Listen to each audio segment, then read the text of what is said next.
నమస్కారం, welcome to I dream. ధర్మ మార్గం విత్ విజిత కార్యక్రమానికి స్వాగతం. ప్రస్తుతం మనతో పాటు ఉన్నారు దివ్య విశ్వశక్తి పరివార్ ప్రచారకులు స్వామి ఓం స్వరూప్ గారు. ఇప్పుడు వారితో మాట్లాడి మన సందేహాలన్నింటినీ కూడా నివృత్తి చేసుకునే ప్రయత్నం చేద్దాం. నమస్కారం అండి. దివ్య విశ్వ స్వరూపులందరికీ కూడాను దివ్య ఆశీస్సులు. మామూలుగా భగవంతుడికి మనం భక్తితో ఏదైనా నివేదన చెయ్యొచ్చు అంటారు. అవును, మజ్జిగ కూడా ప్రసాదంగా నివేదన చెయ్యొచ్చా అనేది నా క్వశ్చన్.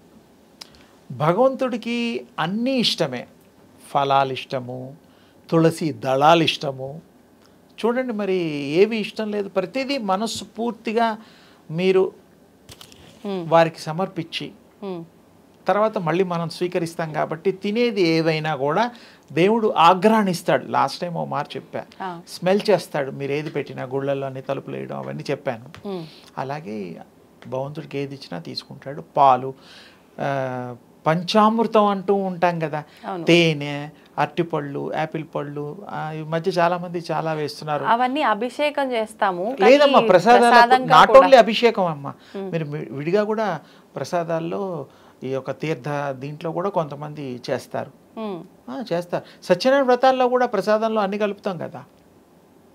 కలిపి పండ్లోకి మజ్జిగ అంటే పెరుగు కలుపుతాంగా, అది పంచామృతంలో.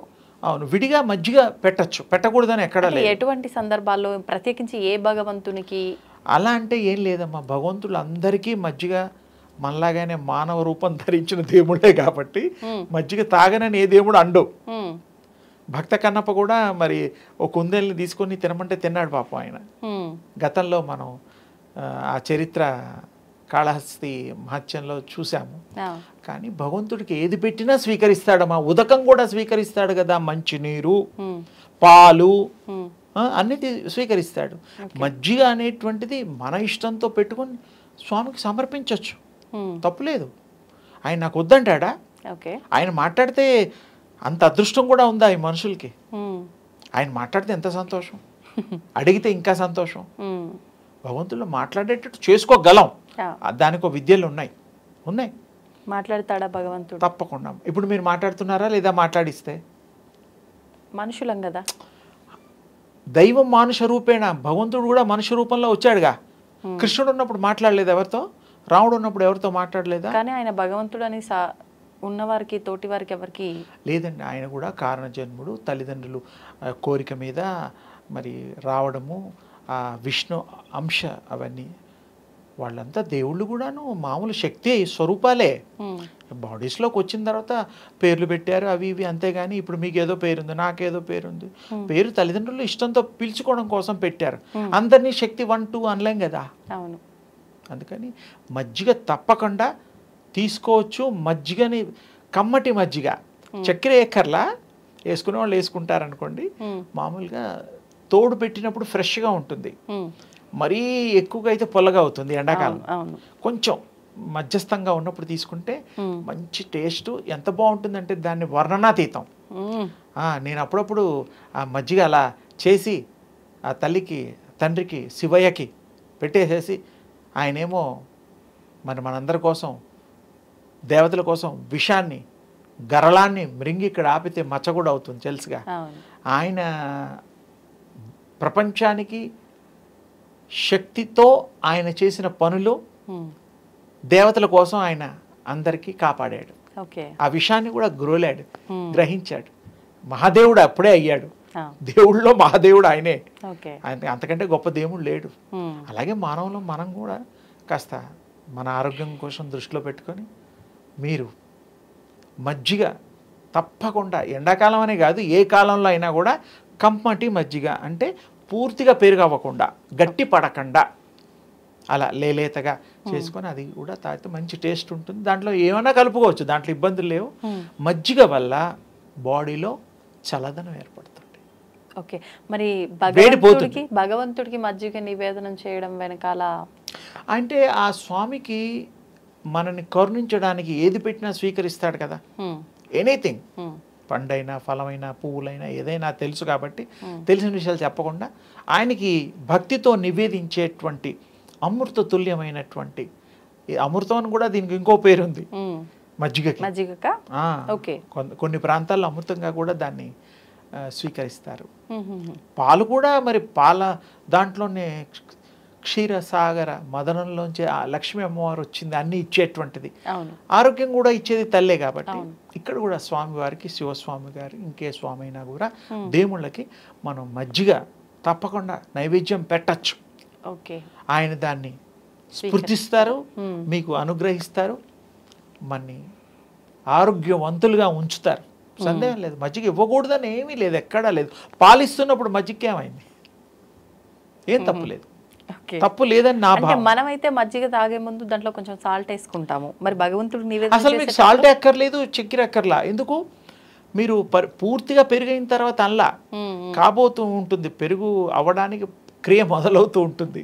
అప్పుడు కొంచెం ఇంత గట్టి పడదు మజ్జిగ, పెరుగులా ఉండదు. అప్పుడు అది తీసుకుంటే ఆ టేస్ట్ మీరు చూడండి చాలా బాగుంటుంది. అదొక స్వీటిష్ ఉంటుంది, కమ్మటి ధనం ఉంటుంది, కమ్మదనం ఉంటుంది. చూడండి చాలా బాగుంటుంది. భగవంతుడు కృప ప్రేమ కలిపి అమృత తుల్యంగా అవుతుంది ఆ మజ్జిగ.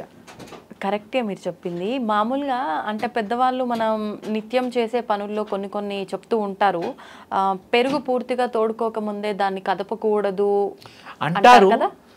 అది వారి వారి యొక్క ఇది కూడా పూర్తిగా పెరుగు కాకముందు చేయమని చెప్తున్నా నేను, స్పెసిఫిక్గా కమ్మదనం కోసం. కానీ అలా చేయొచ్చా మనం?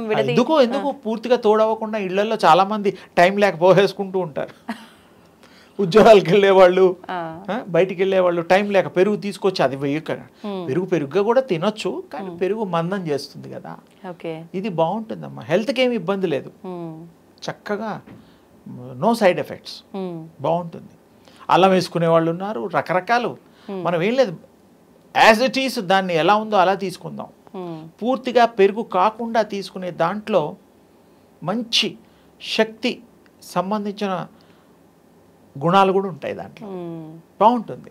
అంటే మనం తీసుకునే ఆహార పదార్థాలైనా తాగేవైనా ఇలాంటివి మనం భగవంతుడికి ముందుగా నివేదన చేసి తీసుకుంటే అది ప్రసాదంగా మారి ఆయన కృప కరుణ ఆశీర్వచనం ప్రతిదీ, నీళ్లు తాగినా అన్నం తిన్నా ఇతరులకి కాఫీ టీ ఇచ్చినా కూడా దేవుళ్ళు ప్రసాదం అనుకొని మనసులో వాళ్ళకి మంచి జరగాలని ఇవ్వండి.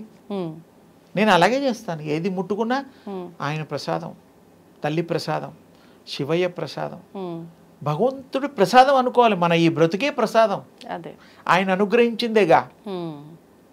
అలా అనుకోవడం వల్ల మనకి మంచే కదా. మంచి థాట్తో క్యారీ చేయండి, ఈ వస్తువులన్నీ స్వీకరించండి, తినండి. ఏది ముట్టుకున్నా భగవంతుడి కృప కావాలి. భగవంతుడి దయ లేనిది ఏది కాదు. ఇంకేం కావాలి? బ్రహ్మాండంగా, అద్వితీయంగా, అమోఘంగా, అనంతంగా, విజయంగా ఉంటుంది, దివ్యంగా ఉంటుంది. మీరు ప్రయత్నం చేయండి, చాలా బాగుంటుంది. ఆరోగ్యం కూడా బాగుంటుంది. ఇప్పుడు ఎండాకాలం కాబట్టి బ్రహ్మాండంగా ఉంటుంది. మామూలు రోజుల్లో కూడా ఇలా చేయొచ్చు, దానివల్ల ఏం కాదు. అంటే మనం తీసుకోవడం వరకు ఓకే, పెరుగు దేవుడికి నివేదన చేయడం అంటేనే కొంచెం. అందుకని ఇప్పుడు మీరు ఇలా చేయండి అమ్మా, ఓకే పెరుగొద్దు, అది పంచామృతాల్లో చేద్దురు. కానీ ఇది ఇప్పుడు తోడుకోబోయే ముందర మొదలైంది, పూర్తిగా తోడుకుంటే అప్పుడు పెరుగు అవుతుంది. అలా ఇదమిద్దంగా ఉన్నప్పుడు తీసుకోండి, భలే టేస్ట్ ఉంటుంది. ఏమో మరి చాలామంది తీసుకుంటారు, నాకు తెలిసిన స్వామీజీలు వాళ్ళు వీళ్ళు మాతాజీలు నాకు ఇస్తూ ఉంటారు. ఏదో వాళ్ళని సంతోష పెట్టడం కోసం కొంచెం తీసుకుంటాను. మర్యాద కదా, మీ ఇంటికి వచ్చిన తర్వాత టీ ఇచ్చారనుకో, నేను తాగనంటే చుట్టాలు వాళ్ళు మరి మీరు ఫీల్ అవుతారు. ఇంత కష్టపడి పెట్టినప్పుడు టీ మర్యాద. నేను ఫీల్ అవుతాను ఎప్పుడు మీరు స్టూడియోకి వచ్చినప్పుడు ఏం తీసుకోలేదుగా నేను ఇస్తే. అలా కాదు తల్లి, అంటే మీ ఇంట్లో చుట్టాలు వాళ్ళు ఉంటారు కదా, వాళ్ళు మర్యాదగా మంచిళ్ళు ఇస్తాం, తర్వాత అన్నీ ఏవో ఇస్తూ ఉంటాం. మాకే ఉంటుంది తల్లి, మీరు ఇవ్వడం అనేది కాదు, మీరు మంచి యొక్క ఆ సంకల్పాన్ని ఇస్తారు మాకు. ఇతరులకి మంచి కోరి ఇతరులకి మంచి చేసే ఆ మంచి మాటలు మాతో చెప్పిస్తారు. అదే అమృత వర్షిణి అమ్మవారిలాగా చాలా బాగుంటుంది. మీరు చేసే ప్రతి క్రియ ఎంతోమందికి ఉపయోగకరంగా ఉండాలని, ఉంటుందని, ఉండి తీరుతుందని మా భావన, మా సంకల్పం.